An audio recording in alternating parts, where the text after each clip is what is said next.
I thought your use of animation in the film was fantastic. Thanks. Talk a little bit about that process. Even from the opening titles, you know, to the maps showing the distance and the days and, you know, all that stuff. You really used it as a great storytelling device. Thank you. Yeah, I worked with a wonderful editor named Peter Seraphim, who I met in film school actually at the University of Miami.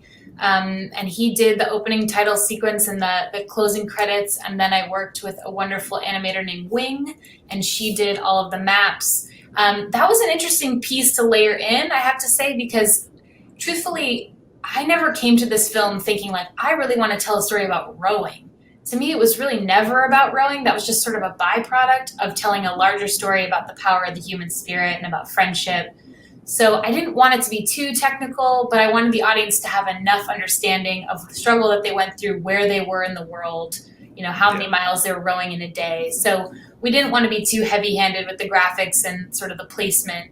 I often think that 10 different directors would have taken the exact same footage and made 10 completely different films for this same story. And it just, my sensibility was really less on the technical, less on the rowing, more on the friendship and the human element. So yeah, it was really fun to put those together, and I checked with the rowers several times. I'm like, is this right? Is this right? Did I get all the numbers right? Because I didn't want to mess it up.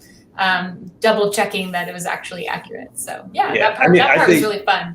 Yeah, it just really gave you a great sense of, you know, California to Hawaii, Hawaii to Samoa, then Samoa to Australia, you know, and how hard that was, and going through the equator and just showing all that on the maps. I thought was really well done.